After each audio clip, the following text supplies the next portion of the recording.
Bonjour les amis, aujourd'hui je vous donne une petite astuce pour faire des économies sur les bornes qui facturent à la minute.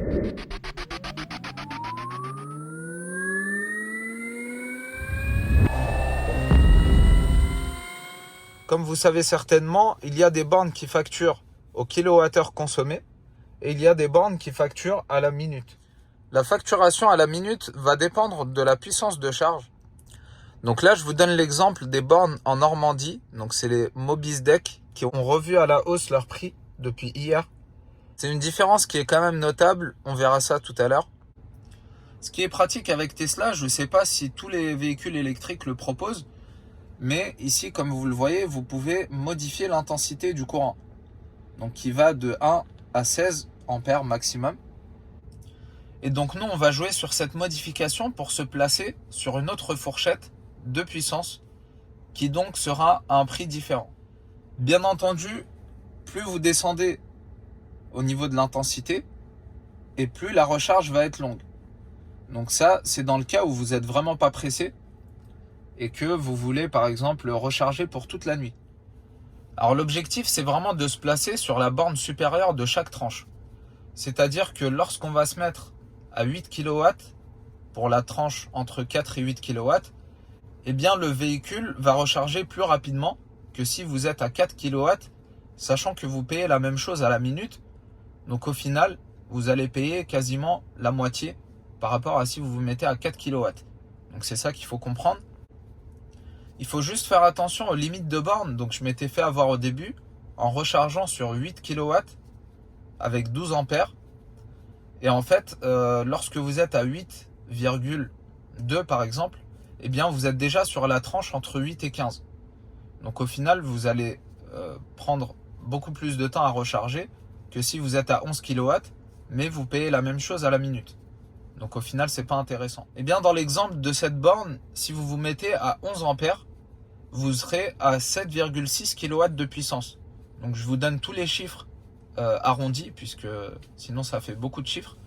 Mais en tout cas, vous êtes à 7,6, donc vous êtes en dessous de 8, ce qui veut dire que vous êtes dans la tranche entre 4 et 8. Par contre, si vous basculez à 12 ampères, là vous dépassez 8, vous serez à 8,2, 8,3, et à ce moment-là, vous serez facturé 0,075 centimes par minute, au lieu de 0,045. Donc avec ces bornes, dans mes calculs, on a pour une recharge à 11 kW, donc 16 ampères, une recharge qui va durer 5h30. 5h30 que je multiplie par 60, le nombre de minutes, que je multiplie par 0,75, la tarification à la minute pour 11 kW. Donc le calcul nous donne 24,75 € la recharge complète, ce qui est quand même énorme. Si vous rechargez à 11 ampères, vous rechargez à 7,6 kW de puissance, ça vous prend 8 heures pour recharger la batterie complètement. Donc 8 heures par 60 par 0,045, on retrouve 21,60 € pour une recharge complète. Alors juste pour information, j'ai mis ce qu'on avait jusqu'à avant-hier. Donc les prix ont vraiment beaucoup augmenté, surtout pour les petites recharges. Donc ici, c'est pas énorme, hein. Vous gagnez au final que 3 € entre guillemets. C'est pas négligeable, mais quand même, c'est pas autant que ce qu'on avait avant. Donc avant, on avait à peu près 5 € de différence. Donc si on parle de pourcentage, on a un pourcentage d'économie qui était beaucoup plus élevé avant. Donc là, pour information, avant la recharge à 11 kW, on avait 17,20 € pour la recharge. Et à 7,6 kW, donc qui prend 8 heures, on était à 12,50 €. Là, on a basculé à 21,60 €, c'est énorme. Alors par curiosité, je me suis amusé à calculer les supercharges de Tesla, combien ça coûte.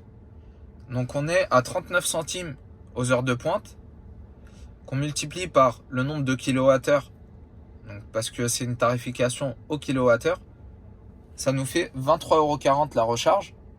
Et aux heures creuses, on a 21 € la recharge. Donc là, clairement, les bornes du Calvados ne deviennent plus du tout intéressantes. Ça devient moins cher de recharger avec les superchargeurs de Tesla. Donc c'est vraiment dommage. Je pense que ça ne va pas inciter les citoyens à acheter les véhicules électriques, puisqu'on est sur un tarif qui augmente d'un coup.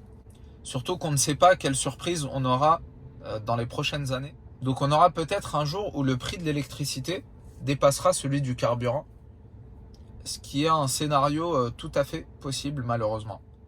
Merci d'avoir regardé cette vidéo, abonnez-vous, n'hésitez pas à partager la vidéo, liker, commenter et utiliser mon lien de parrainage pour tout achat d'un véhicule Tesla. Donc vous trouverez le lien de parrainage dans la description. À bientôt pour une prochaine vidéo.